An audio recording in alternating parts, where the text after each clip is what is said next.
Well, still in search of solutions to Nigeria's economic challenges, the managers of the country's economy have been meeting with federal lawmakers. Briefing a joint committee of the Senate on the state of the Nigerian economy, Governor of the Central Bank, Olawale Cardoso, was cautiously upbeat.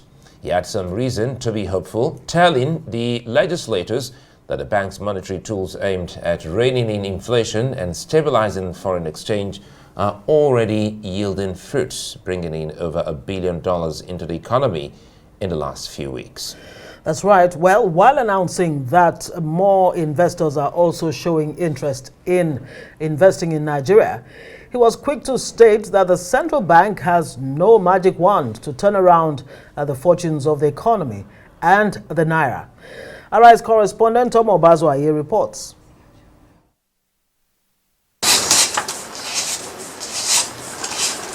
How Nigeria's currency, the naira, has drastically fallen to the dollar from 750 naira last May to a staggering 1,555 naira in 8 months, the galloping food inflation that came with it, and the attendant hardship in the country prompted the engagement between the Joint Senate Committee and top managers of Nigeria's economy.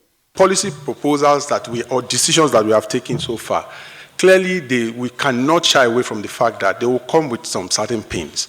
So for me, I will be interrogating those pains and the solutions that we will need to have. And those solutions will come from the responses from the respective economic team that we have seated right in front of us. The federal lawmakers wasted no time. They fired tough questions, most of them hauled at the CBN governor and the fate of the naira against the dollar. What is your professional judgment in the cause of uncontrollable of our foreign exchange? The prices are going up every day. And what plans have you put in place to work strengthening the naira in the next 2 months, 6 months, 1 year? And how do you implement, and why, in each case, what we are going to do different? CBN, the composition of the MPC is very, very important.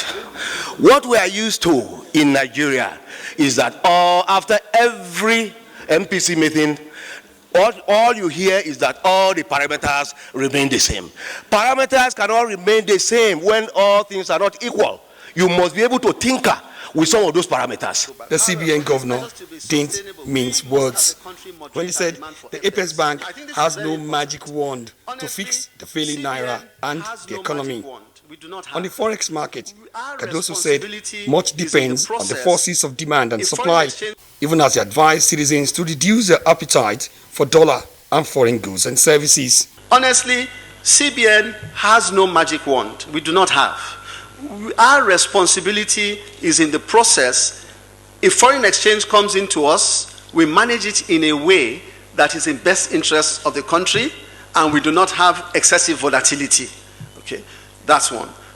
Our argument on the demand side is that we as Nigerians also must work together to moderate demand.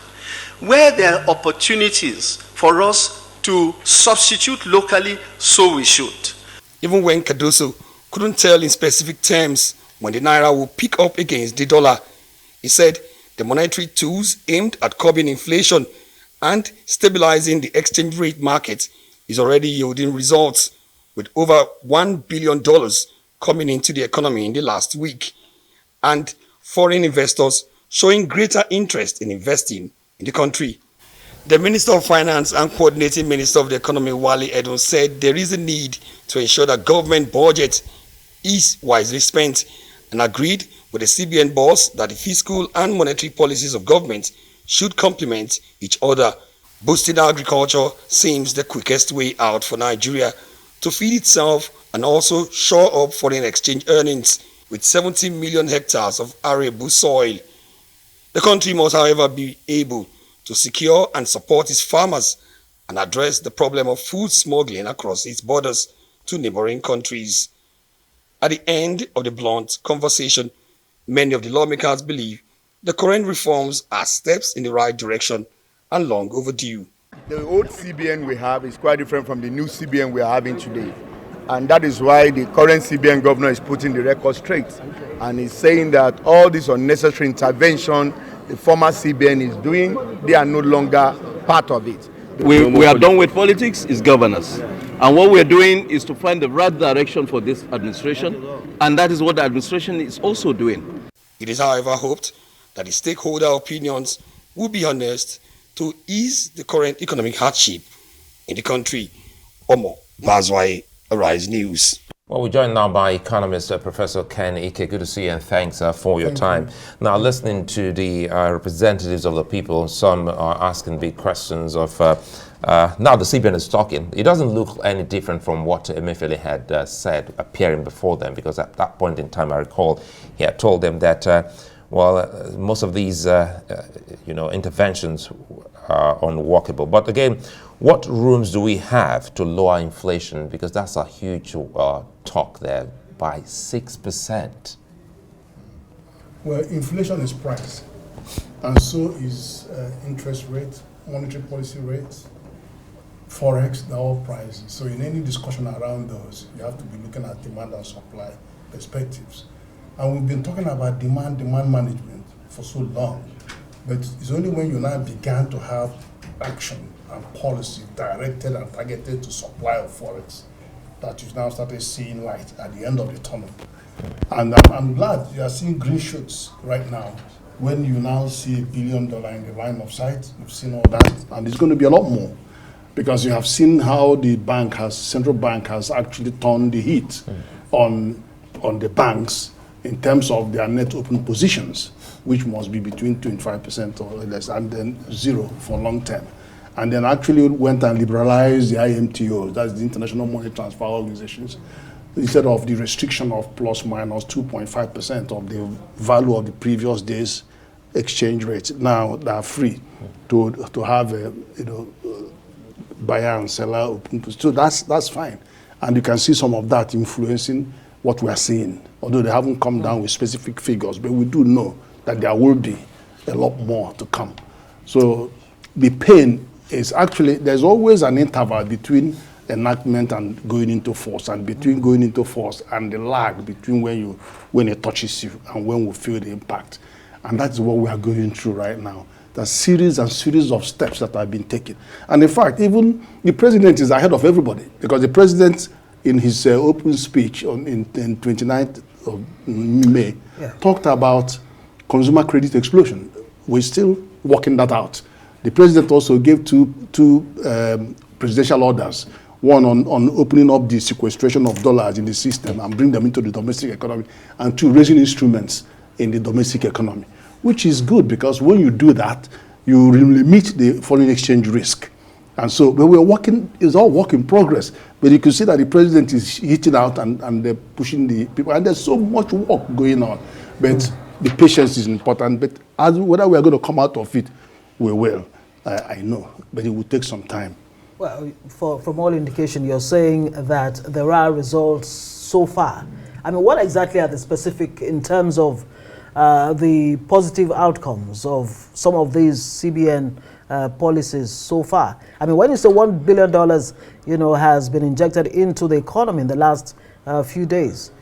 Now, those are receipts coming in. For example, when the IMTOs have been released and said, okay, we'll free you from, do your deal, and then let's see, and then they will be seeing CBN sees everything that comes in.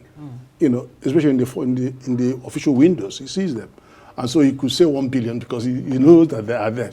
And in the same way, the banks have been given a few days to start getting to that net open position of 20%, which means that they will begin to sell off the excess dollars that they have. Are the banks themselves sabotaging the Nigerian economy? Are they withholding dollars? No. Yeah, because, I mean... The banks are regulated by central bank. It is only when central bank brings out a regulation, then if they don't comply, the penalties are huge. Penalties are in billions of naira. So I won't say the banks are doing what they are told to do. And so until you get them to a corner where they have to change their ways, then you have to bring an appropriate policy and give them a timeline, and always know that there are sanctions. Sanctions, you can never, the CBN goes very hard with them on prudential guidelines, banking supervisions, and sanctions. They do that. You know, speaking of which, policies, and this is not the first time we've been told to lower our appetite for foreign goods. And every time we hear that, we keep asking that when you do that, there must be another policy meant to fill the gap. Yeah, absolutely. Are you seeing that? Well, it will come, because as I said, it's work in progress. When you say, it's like when we had COVID, and then we had all these issues, there was, aggregate demand was collapsing. So there were interventions from central bank, there was interventions from monetary authorities. There was an economic sustainability plan that was looking for 2.3 trillion. So all of those had to come in to fill the gap. We know that we are running a market system, and our market is imperfect because banks say, I don't want to lend to agriculture because it's very risky. So that's why you see CBN bringing in de-risking instruments with NISAL and all of that, and then going into some quantitative intervention. So all of that. But when DBN decides that they want to exit this market, there will be a gap. So somebody will have to fill that gap. Some of the example is that they might decide, okay, let's recapitalize Bank of Agriculture. When you can recapitalize Exim Bank, give them more capital in there so that they can fill the gap. And then there are many other things. Other financial institutions could kick in. For example, in the context of the consumer credit, then you may have some, CBN could license some lenders who are going to bring dollar into the equation and maybe help the manufacturing companies, so that as you pay 10% and carry a car away, they drop the 90%. And the companies can move production from 10,000 a year to 100,000 a year, employing 10 times more staff. And they will do it on the back of 400,000 second-hand cars being imported into this country from Cotonou. If you are spending $10,000 on each car, that's $4 billion every year coming from just Cotonou smuggled car. So that can be displaced because there's a policy that the president says, do this, and then you can expand the economy. So is that one of the strategies that can be put in place to ensure, you know, a supply of Forex? Yes, right. It's definitely one of them. That's definitely one of them, because as I said, there are so many things that the president has pointed to and backed them with executive orders that are still being worked out. And then also when 43 items are being returned to base, you know, there is still going to be something. You know, how are they faring in terms of liquidity? Are they getting cash from the system, or are they still? So, but you know, there will still be something else. So it's all work in progress. But the thing is that, how soon will this crystallize? Yeah. CBN governor did say that he expects inflation to come down. 20 to 21%? Right. Yes. Well, but he didn't say how long. But it will take some time. Right. I tell you why. Because inflation, there are three types of inflation. That first of all, we're in a period of stagflation, which means that it's far more complex. Yeah. We have imported inflation, which is fueled by the Forex situation. We have cost push inflation, which is from the manufacturer side and service providers that are having increased pressure from transport costs, petrol, diesel doubled and tripled. Then you have power costs, electricity costs increasing. You have all of those pressures are making them less competitive, and their goods very, very expensive. Then from the producer point of view, they have 30 to 70% post-harvest losses. Not many of them can even go to farm because of insecurity. And then you have the third type of inflation, demand pull inflation. Now that is the one rarely talked about. That is 100 francophone cities surrounding Nigeria that are buying food from us. And they are buying it with a high elasticity of demand, because our dollar, our naira that was buying 3 francs CFA 7 years ago can only buy 0.7, 0.8. So we can't actually buy even 1-to-1. So for them, if you are from their side, they're looking at dollar being like 70 to 80% devalued. So our food is cheap. And under ECOWAS treaty, we could do little about it. They move across the border, and Nigeria currency is what they are using. They're not even paying us in dollar. It's in naira. But this situation can change because Niger, Mali, and Burkina Faso are opting out of ECOWAS. Yeah. So you don't know how soon the ECOWAS authorities may say close that border. It just might be a blessing in disguise. So we don't know. But again, quickly, is anyone also looking at the sub-national governments, talking about the states? Because sometimes there is this, you know, every time FAC is shared, we have a problem. That's true. There must be a reason why that is. You know, we don't know what that money and how that money affects, you know, the naira-dollar exchange rate.